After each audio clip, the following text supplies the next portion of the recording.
عزیر علیہ السلام انبیاء کرام کی جماعت میں ایک کریم اور عظیم نبی تھے۔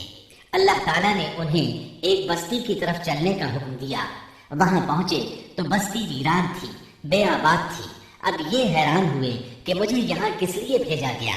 ایسے میں خیال آیا اللہ تعالیٰ اس مردہ بستی کو کیسے زندہ فرمائیں گے۔ یہ خیال تعجب کے طور پر تھا۔ اللہ تعالیٰ سورۃ البقرہ آیت 259 میں فرماتے ہیں، یا اس شخص کی مانند کہ جس کا گزر اس بستی پر ہوا جو چھت کے بل اوندھی پڑی ہوئی تھی۔ وہ کہنے لگا کہ اس کی موت کے بعد اللہ تعالیٰ اسے کیسے زندہ کرے گا، تو اللہ تعالیٰ نے اسے بھی موت دے دی 100 سال کے لیے۔ پھر اسے اٹھایا، پوچھا تجھ پر کتنی مدت گزری؟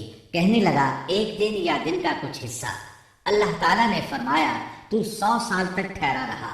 پھر اب تو اپنے کھانے پینے کو دیکھ کہ یہ بالکل خراب نہیں ہوا، اور اپنے گدھے کو بھی دیکھ، ہم تجھے لوگوں کے لیے ایک نشانی بنا رہے ہیں۔ تو دیکھ کہ ہم ہڈیوں کو کس طرح جوڑتے ہیں، پھر ان پر گوشت چڑھاتے ہیں۔ جب یہ سب ظاہر ہو چکا تو کہنے لگا میں جانتا ہوں اللہ تعالیٰ ہر چیز پر قادر ہے۔ اللہ تعالیٰ نے نیند کی حالت میں عزیر علیہ السلام کی روح قبض کی تھی، اس لیے انہوں نے جواب دیتے وقت سمجھا کہ شاید وہ سو رہے ہیں۔ انہیں یہ احساس بھی نہ ہوا کہ میں تو اتنا عرصہ مردہ رہا ہوں۔ جب وہ سوئے تھے تو صبح کا وقت تھا۔ جب دوبارہ زندگی ملی تو عصر کے وقت آنکھ کھلی۔ اسی لیے اللہ تعالیٰ کے سوال کے جواب میں انہوں نے کہا میں 1 دن یا دن کا کچھ حصہ سویا رہا ہوں گا۔ اللہ تعالیٰ نے فرمایا اپنے کھانے اور گدھے کو دیکھو، کھانا بہت جلد خراب ہو جاتا ہے، لیکن 100 سال گزرنے پر بھی کھانا بالکل تازہ تھا، جبکہ آپ کے گدھے کی ہڈیاں بکھری پڑی تھی۔ اچانک ان کے سامنے دیکھتے ہی دیکھتے ہڈیاں حرکت کرنے لگی، پھر جڑنے لگی۔ گدھے کا ڈھانچہ تیار ہو گیا تو اس پر گوشت چڑھنے لگا۔ اس طرح گدھا زندہ ہو گیا اور آواز دینے لگا۔ یہ دیکھ کر عزیر علیہ السلام پکار اٹھے، واقعی میرا پروردگار ہر چیز پر قادر ہے۔ ان کی اس عارضی موت کے دوران وہ بستی آباد ہو چکی تھی۔ عزیر علیہ السلام نے ان سے پوچھا کیا تم لوگ عزیر کو جانتے ہو؟ انہوں نے کہا جی ہاں، انہیں فوت ہوئے 100 سال سے زائد عرصہ بیت چکا ہے۔ تب عزیر علیہ السلام نے انہیں بتایا میں ہی عزیر ہوں۔ انہیں یقین نہ آیا۔ وہ ایک بڑھیا کو لے آئے، اس کی عمر 120 سال تھی۔ انہوں نے اس سے عزیر علیہ السلام کے بارے میں پوچھا۔ اس نے عزیر علیہ السلام کی 10 نشانیاں بیان کی۔ وہ سامنے کھڑے عزیر علیہ السلام کو دیکھ رہے تھے، تب انہیں یقین آیا۔ عزیر علیہ السلام ان کے درمیان قیام پذیر رہے۔ آپ نے انہیں نئے سرے سے تورات کی تعلیم دی۔ وہ اس کو بھول چکے تھے۔ بستی والے ان سے بہت متاثر ہو گئے، ان کی تعظیم کرنے لگے۔ اس عظیم معجزے کی وجہ سے رفتہ رفتہ وہ انہیں اللہ کا بیٹا تصور کرنے لگے۔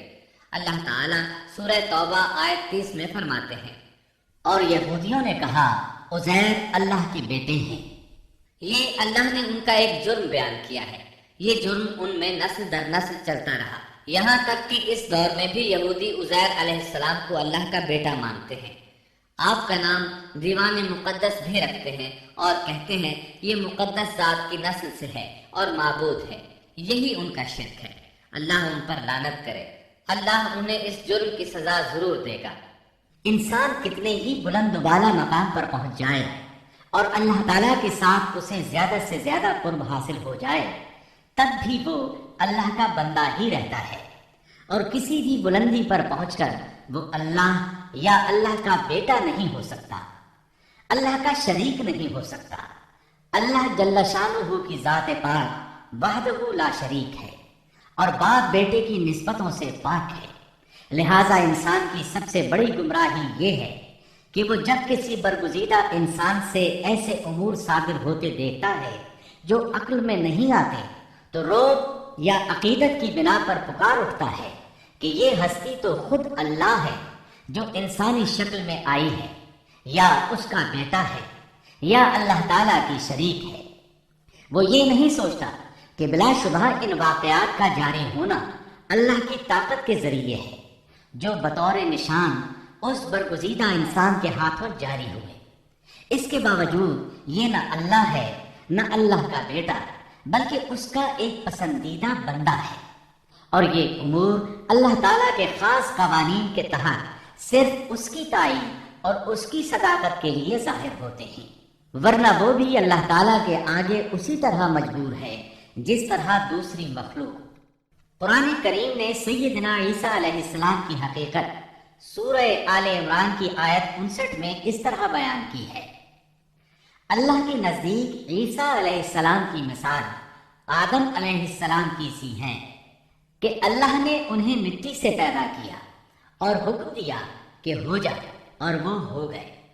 مطلب یہ کہ اللہ کا بیٹا اگر کسی کو کہا جا سکتا تو آدم علیہ السلام کو کہا جانا چاہیے تھا، لہذا کسی نبی کے بارے میں یہ عقیدہ رکھنا کہ وہ اللہ کا بیٹا ہے بالکل فضول اور باطل ہے۔